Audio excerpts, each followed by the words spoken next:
이번 윤석열 대통령 계엄 사태와 관련해 조기 퇴진이 이루어질 때 누구에게 차기 대통령 운명이 향할지 관심이 증폭되고 있습니다. 아마 국민 누구나 민주당 이재명 대표를 떠올릴 것입니다. 그는 지난 대선 때 윤석열 대통령과 불과 0.73% 차이로 낙선하지 않았습니까? 지금 국민 마음속에는 이재명 대표를 떠올리는 것은 이론의 여지가 없다고 생각합니다.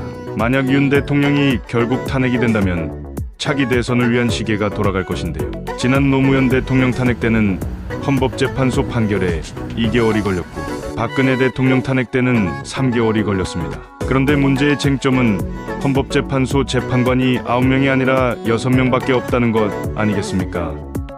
대통령 탄핵인데 의결정 독수를 정확히 갖춰서 심판을 받아야 하기 때문에 헌재가 3명의 재판관을 임명하는데 시간이 꽤 걸릴 것입니다.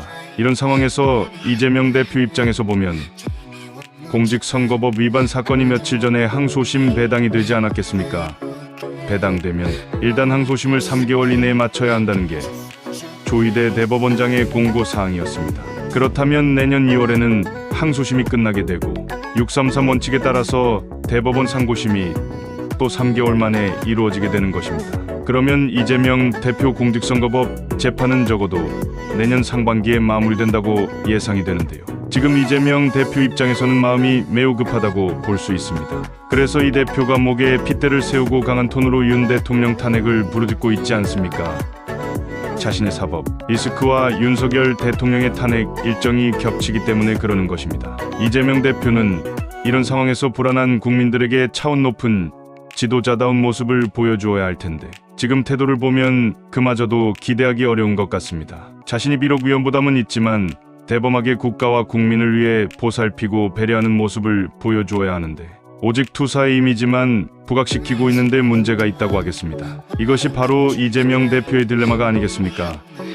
그런 자에게 또 대한민국의 미래를 맡긴다면 지금 경험한 것보다 더 무서운 상황을 경험하게 될지 모르는 일입니다. 본인은 빨리 결론을 내고 대선을 치르고 싶겠지만 그러기엔 산적한 문제들이 너무 많다고 하겠는데요. 이재명 대표가 지도자라면 사법 리스크를 정당하게 받아들인 다음 사법부와 국민의 심판을 기대하기 바랍니다.